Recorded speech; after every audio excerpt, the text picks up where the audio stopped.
Welcome to Kali twisted 3। जय माँ काली, जय माँ तारा।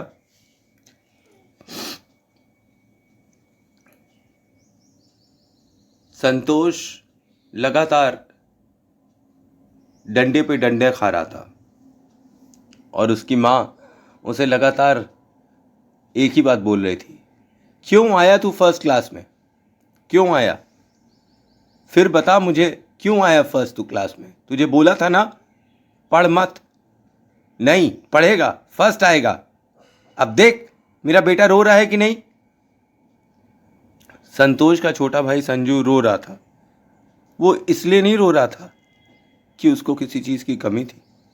वो इसलिए रो रहा था कि उसका बड़ा भाई, अडॉप्टेड बड़ा भाई संतोष, क्लास में फर्स्ट आया था। पर संतोष के ऊपर मार का कुछ खास असर नहीं हो रहा था। हर डंडे पर उसे बड़ा ही आनंद आ रहा था।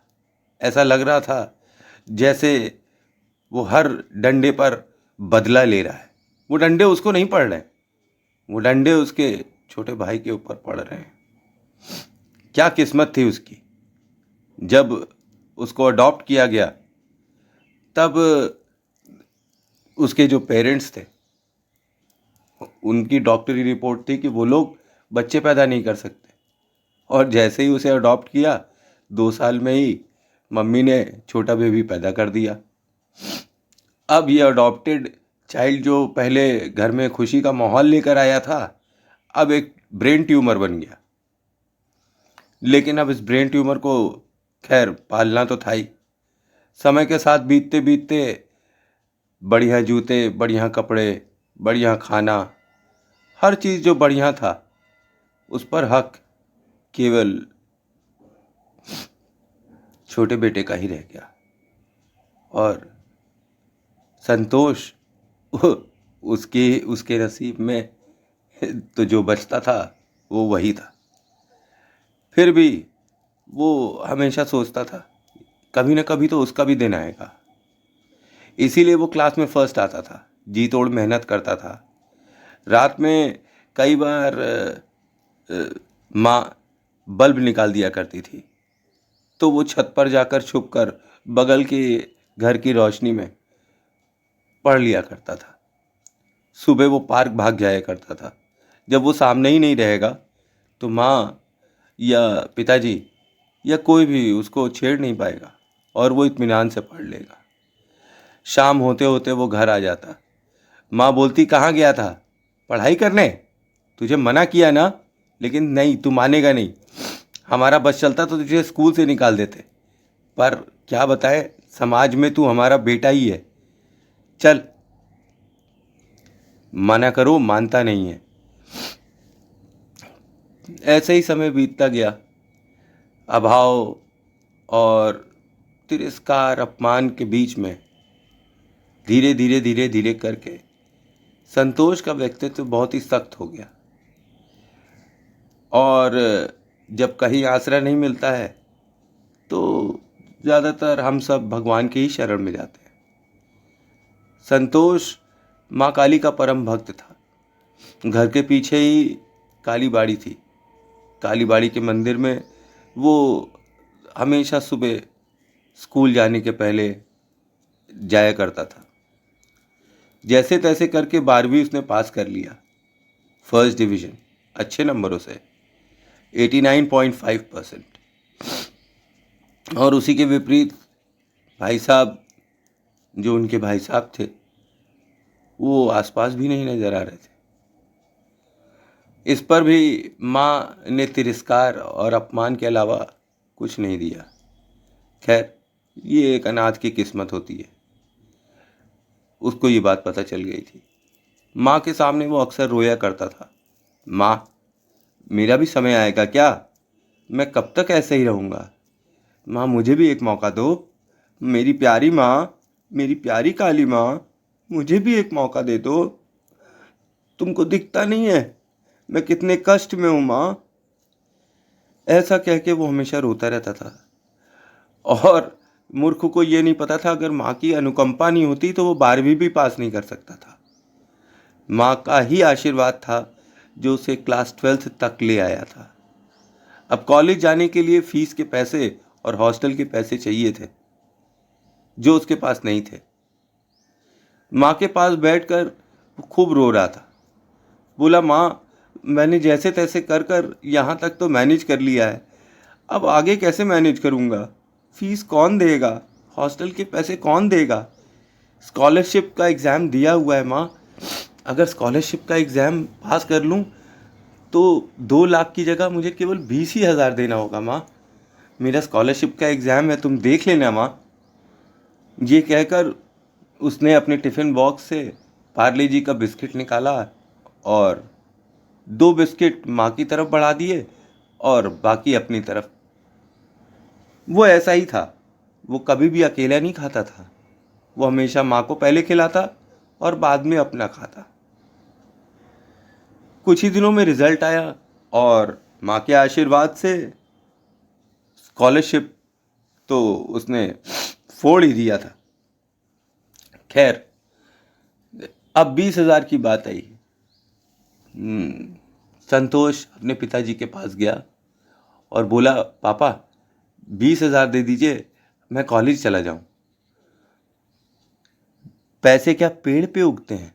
ये उसके पिताजी के शब्द थे। मेरे पास फालतू खर्चों के लिए पैसे नहीं है, समझे? तुम अपना जानो, हम अपना जान रहे हैं। तुमको अपना नाम दे दिया, यही बड़ी बात है, नहीं तो एक अनाथ को कोई अपना नाम नहीं देता है, समझे? किस्मत सराओ कि तुम्हें घर मिला इतने दिन रहने के लिए, इतने दिन तुम्हें फ्री में खाना खिलाया। तुमको समझ में नहीं आता, अब साहबजादे को पैसे भी चाहिए। यह सुनकर संतोष बहुत ही रोंदा हो गया और दबे कदमों से माँ काली के मंदिर जाकर माँ के चरणों में बैठकर रोने लगा। बोला, माँ 20 हज़ार की बात है, मिल जाते तो जिंदगी बन जाती। क्या तुम मुझे जिताओगी नहीं?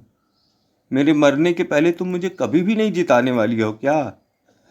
मरने के पहले एक बार जिता दो माँ, प्यारी माँ।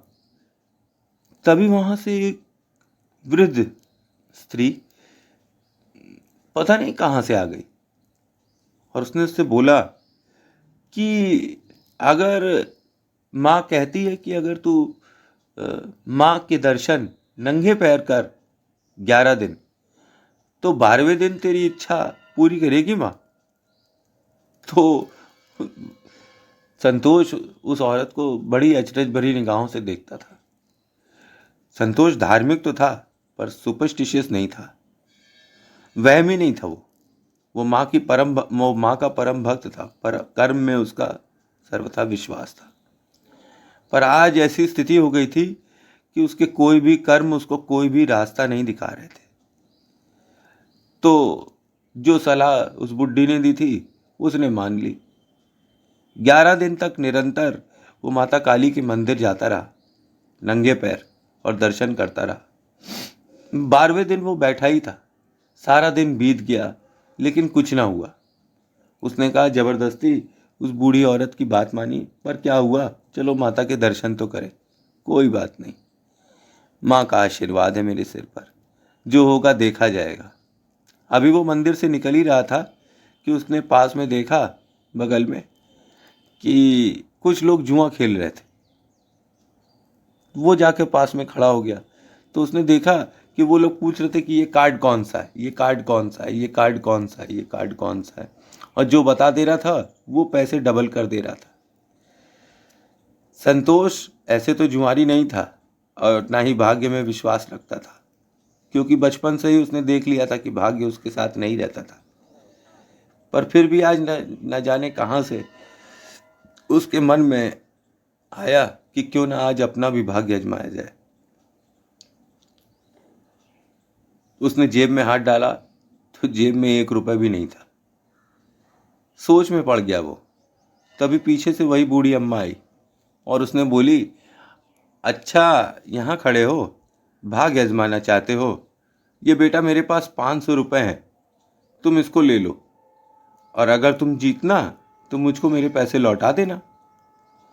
मेरे कहने पर तुम 11 दिन तक पैदल माता के मंदिर आए हो, और आज 12वां दिन है। मैं तुम्हें 500 दे सकती हूँ, इससे ज़्यादा नहीं दे पाऊंगी। इससे ज़्यादा के लिए तो तुम्हें अपना भाग्य खुद ही आजमाना पड़ेगा। ये कहकर 500 देकर वो बूढ़ी अम्मा बड़ी तेजी से दूसरी तरफ निकल गई। संतोष ने वो 500 रुपये उन जुआनियों के बीच बैठकर दांव पर लगा दिए। उन्होंने पूछा, बताओ इनमें से कौन सा कार्ड कौन सा है? तो उसने बोला, ये हुक्म का गुलाम है।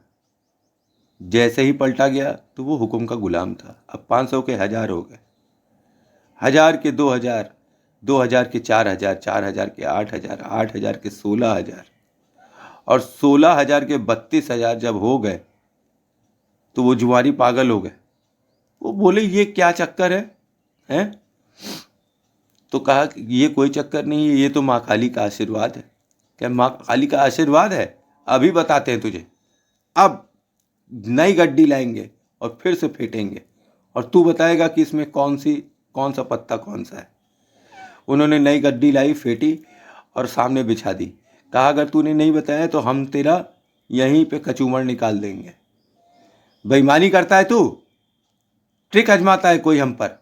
कहा, नहीं नहीं भाई, मैं माँ काली का नाम लेता हूँ और मेरा कार्ड सही निकल जाता है। तो कहा कि ये कौन सा कार्ड है बता। तो कहा, ये हुकुम की बेगम है। जैसे ही हुकुम की बेगम बोला, वो कार्ड खोला तो वो हुकुम की बेगम था। कहा, अच्छा ये हुकुम की बेगम, ये कैसे? ये कहकर उन्होंने बाकी दोनों कार्ड्स भी खोले। वो दोनों भी हुकुम की बेगम ही थे। उन्होंने नए जो कार्ड्स की डेक थी उसको सारे कार्ड्स पलट दिए। वो सब के सब हुकुम की बेगम थे। उन्होंने उसे 32000 दिए और सिर पर पैर रखकर भाग निकले। संतोष ने मां काली की तरफ देखा तो वहां पे वही बुढ़िया खड़ी थी। बोली, कहते थे ना कि 20,000 दे दो तो कुछ बन जाएंगे, चलो तुम्हें 32 दिया। कहकर वो बुढ़िया 500 का नोट उसके हाथ से लेकर चलती बनी। कैसी लगी कहानी? अच्छी थी।